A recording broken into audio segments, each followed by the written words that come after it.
Congressman Matt Gaetz, he does not like that a clean resolution just passed the House and the Senate, meaning no decrease in spending, no increase in border security funding. What he and some others wanted was either a full budget deal to reduce the national debt and the budget deficit or a total shutdown. He doesn't like it, so what is he doing, Kevin? He's going after House Speaker Kevin McCarthy. And Kevin McCarthy says, I'll survive. That's his comment to Gaetz' plan to oust him. Will he? We're going to find out, I think. Joining us now is David Dulio, Director of the Center for Civic Engagement and Political Science Professor at Oakland University. Good morning, Dave. How are you? I'm well, Kevin. How are you? I'm doing well. Thanks for joining us this morning. This is a Republican going after a Republican. We see a lot of Democrats going after Republicans, Republicans going after Democrats. Is that a problem that we have Republicans going after Republicans? Well, it's certainly a problem that Kevin McCarthy has, and it's been that way since the start of this Congress, right? I mean, we can go back to the 15, I think, votes it took to elect a speaker, and that was mainly driven by some Republican opponents within his own party that Kevin McCarthy had to deal with. Is this because of this far-right group? Overall, does the party support Kevin McCarthy? Do they feel like he's headed in the right direction? Or overall, does the party feel they should be more conservative, as Matt Gaetz suggests? Well, I think we're going to find that out. Representative Gaetz is going to, it appears, try to unseat Kevin McCarthy this week. I think my hunch is that the vast majority of Republicans will support the speaker. That remains to be seen whether it's enough for him to keep his job. So I think if we just look at the votes, McCarthy's got the support of the vast majority of his conference, with a couple dozen or so maybe folks that want to see him govern in a more conservative, more maybe budget hawkish manner. Matt Gaetz, he could have voted for a stopgap that would have reduced funding by 8%. It would have provided more money for border security. If he and the other holdout Republicans did, this status quo deal would not be an issue. And I know he blames McCarthy for this, but is it a fair argument that it was actually him who voted with the Democrats to prevent a better deal?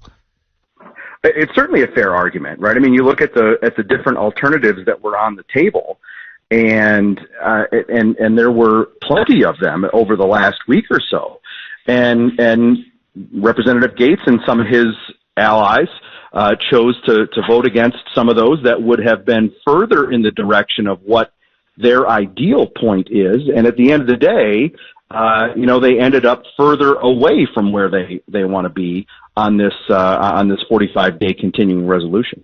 I know politics are at play when you're dealing with a budget issue. It is very complex, very difficult to get everyone to agree on something. And I know one of the stipulations for McCarthy to keep his seat was that they would pass these 12 appropriation bills separately rather than this omnibus package. That did not work. Is that legitimately a reason to remove him from the speakership? Well, I mean, Tom, you mentioned politics, right? And so it all's fair in love, war, and politics, I think. And folks can make whatever political argument they want. Is it a fair argument? Sure, right? But it's also a fair argument to say, hey, look, we couldn't get this done, and we need to fund the government. We have to pass these appropriations bills. And, we're going to do it the only way we think we can move forward. Gaetz used terminology over the weekend, ripping off the Band-Aid. What does this mean? Is that like an indication that Kevin McCarthy is the wrong speaker, and it doesn't matter how it looks in the short term, that in the long term this has to happen, and so we need to do it? My read of that, Kevin, is that Gaetz believes that not only McCarthy is the wrong speaker, but that the House of Representatives, the Congress, the federal government is moving in entirely the wrong direction, and he needs to take whatever action he thinks he needs to stop stop the bleeding, if you will, to continue the Band-Aid metaphor, but to just say enough's enough. We're gonna do something drastic, and it is drastic. Yeah, it'll be very drastic because one thing that doesn't get discussed enough, I mean, it's this mandatory spending that is built into these budgets year by year. That includes things that no one wants to talk about: Medicare, Social Security. And those are political hot potatoes. Do you think anyone's really going to deal with those issues? I mean, that's almost a political suicide if you do. It certainly is, and that's been shown, hundreds of times probably in the past, right? Where you try to approach talking about issues like Social Security, Medicare, and I would add in there defense spending, right? That is part of the mandatory spending that's there.